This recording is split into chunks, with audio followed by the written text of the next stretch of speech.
नमस्कार,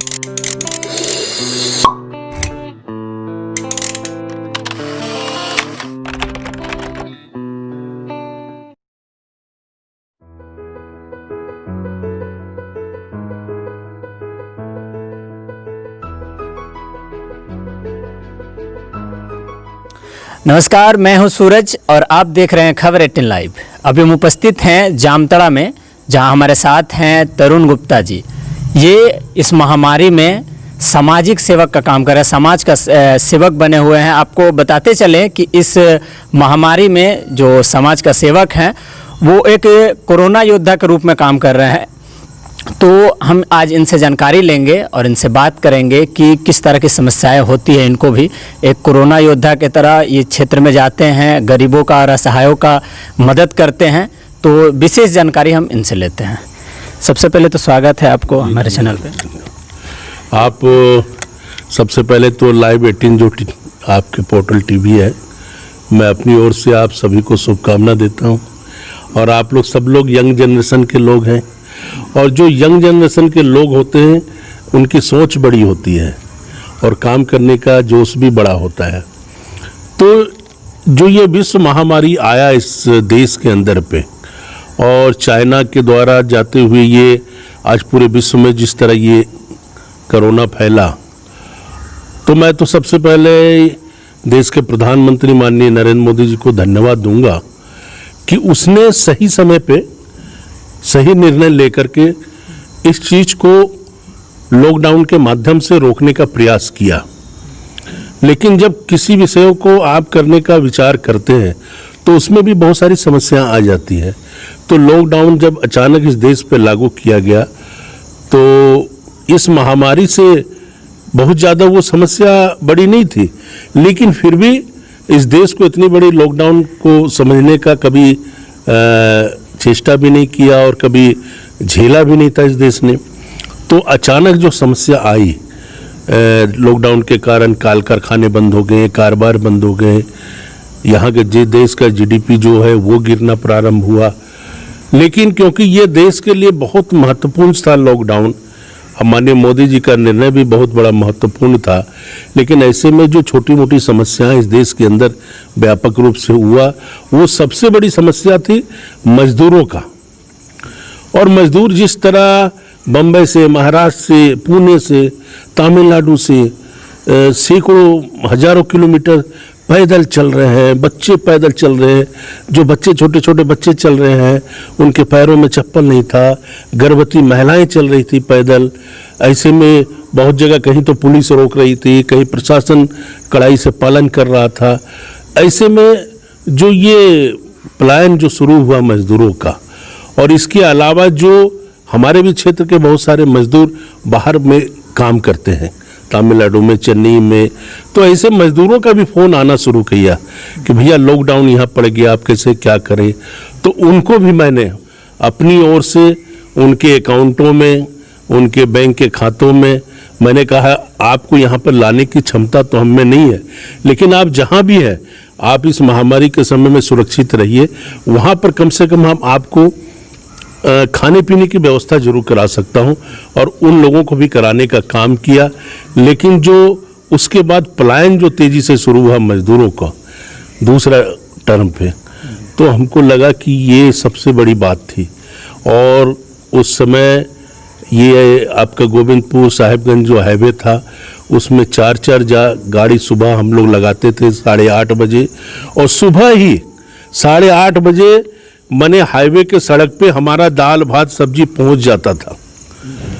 और वो मजदूर जो बहुत पैदल जा रहे हैं उनको भी बसों में, ट्रकों में हम लोग रोक रोक कर खिलाने का काम किए।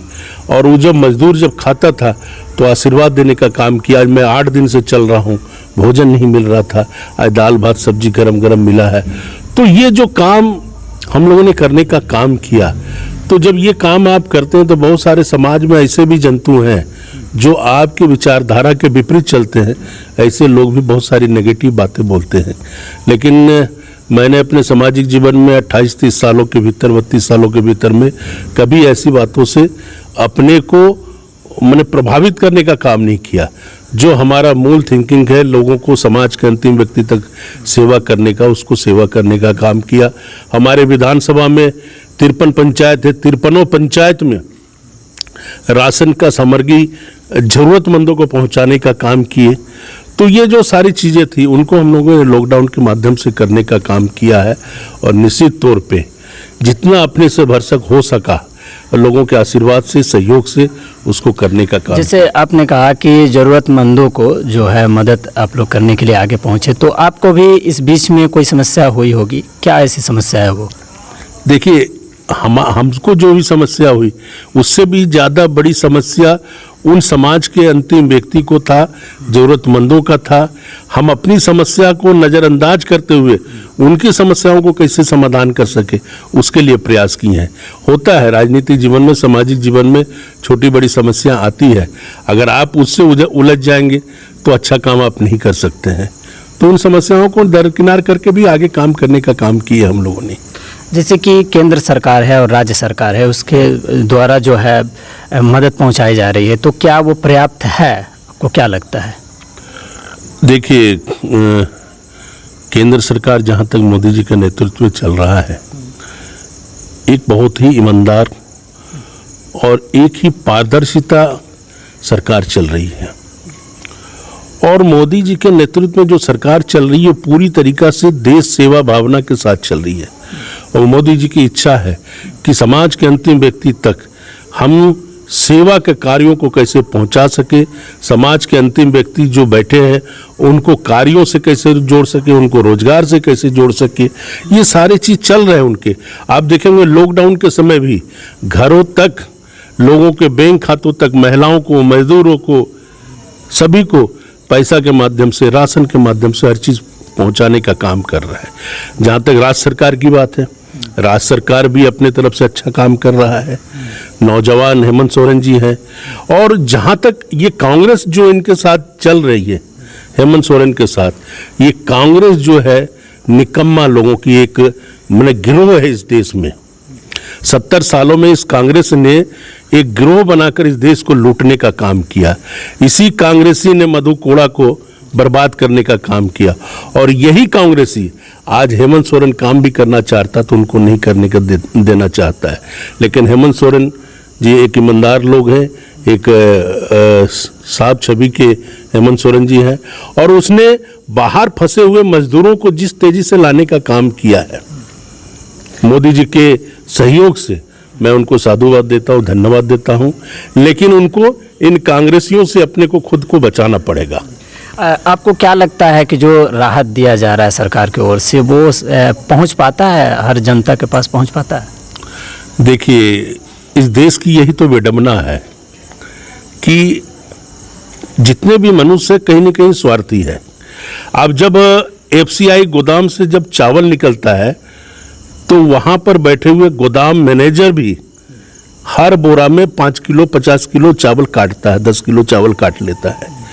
जहां FC गोदाम में, जहां सुरक्षित रखने का काम है गोदाम में, वहां पर अगर चोर बैठा हो तो नीचे स्तर पे अगर चावल पहुंचेगा तो वो आप समझिए कि चोरी के माध्यम से पहुंचेगा, घट के पहुंचेगा या नहीं पहुंचेगा, बताइए। जिसके जिम्मा में गोदाम सुरक्षित रखने का काम किया गया, उस FCI गोदाम के मैनेजर, AGM यहाँ के भ्रष्ट है, चोर है। और हर बोरा में, हर 100 क्विंटल में चावल 10 किलो 20 किलो चावल वो खुद कमीशन का खाता है। तो जहाँ साला ये जड़ ही खराब है तो वहाँ पर आप गरीबों की सेवा की भावना कहाँ पहुँचा सकते हैं? जैसे कि पहले लॉकडाउन, उसके बाद लॉकडाउन 1 जो किया गया, तो इस बीच में कई समस्याएं आई। आपको सबसे बड़ी समस्या क्या लगती है इस बीच में? देखिए, सबसे बड़ी समस्या आज क्या है, कितना बड़ा देश है। अब मैं पूरी देश की बात नहीं कर सकता हूँ क्योंकि मैं छोटा सा जगह पे काम करता हूँ। हमारा जामताड़ा विधानसभा है, यहाँ पर काम करने वाले कामगारों, नौजवानों की इतनी बड़ी संख्या है और इतनी बड़ी उनके पास हुनर है, काम करने की क्षमता है, एबिलिटी है, विजन है, कुछ काम करने का शक्ति है उसमें, लेकिन वो काम नहीं कर पा रहा। काम क्या कर रहा है, यहाँ से तेजी से जो नौजवान है प्लान कर रहे हैं। आज तमिलनाडु में, आंध्रा में, बम्बई में सब पलायन करके चले गए हैं। यहाँ रोजगार के साधन नहीं है। इन 70 सालों में और 40 सालों में बाप बेटा ने, इरफान और फुरकान ने जामताड़ा विधानसभा का विनाश कर दिया। आज तक यहाँ पर कोई कल कारखाने नहीं आ सका, कोई रोजगार का साधन उपलब्ध नहीं हो सका। क्यों नहीं हो सका? अगर रोजगार का साधन उपलब्ध होता तो हमारे जो नौजवान जाके बाहर में काम कर रहे हैं दिहाड़ी मजदूर पे, वो कम से कम पलायन नहीं करता, यहाँ रोजगार मिलता। बोलता है एसपी एक्टी समस्या है, जमीन की समस्या है, तो जमीन की समस्याओं का समाधान तो हो सकता था। सरकार यहाँ पर लैंड बैंक बनाती, जो भी पति जमीन था, सरकारी जमीन था, बड़े बड़े भूखंड सरकारी पड़े हुए हैं, हम लोगों नए नए उद्योगपतियों को यहाँ लाते, उनको उद्योग के नाते उनकी सारी समुचित उनको सुविधा देते, और यहाँ उद्योग धंधा अगर लगता तो आप जो तेजी से पलायन होता, वो पलायन यहाँ रुकता या नहीं रुकता? रोजगार लगते कि नहीं लगते बताइए? हर समस्या का समाधान है, लेकिन उन समस्याओं को समाधान करने का कोई प्रयास ही नहीं किया। जिसकी बुनियाद ही जात पात से बैठी हो, तो वहाँ विकास की बात क्या कर सकते हैं? आप इस महामारी में क्या संदेश देना चाहेंगे लोगों को? देखिए, ये 2020 निश्चित तौर पे बहुत बड़ा संकट का समय है, और मैं लोगों से निवेदन करूंगा कि ये जो कालखंड, ये लाभ हानि का कालखंड नहीं है। ये खुद को बचाना है, परिवार को बचाना है, और इसी महामारी के बीच में अपने को जिंदा रख करके इस देश का, अपने परिवार का, अपने समाज का विकास करना है, और लोगों को जीने का कला सिखाना पड़ेगा। आप सुरक्षित रहिए, लोगों को भी सुरक्षित रखिए, ये सोच करके हमको काम करना पड़ेगा। और निश्चित तौर पे ये कोरोना महामारी ने लोगों को जीने का शक्ति दिया है और जीने की कला सिखाया है।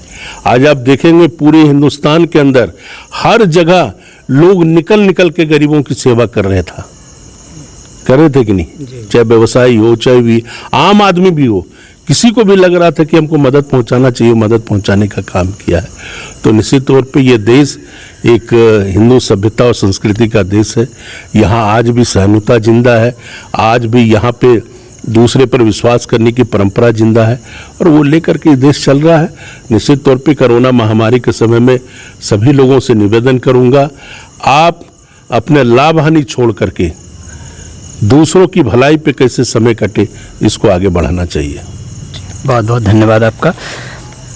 तो आज जो इन्होंने बताया कि जो महामारी है, इससे लड़ना है अभी, और इससे अभी हम लोग को निकलना है।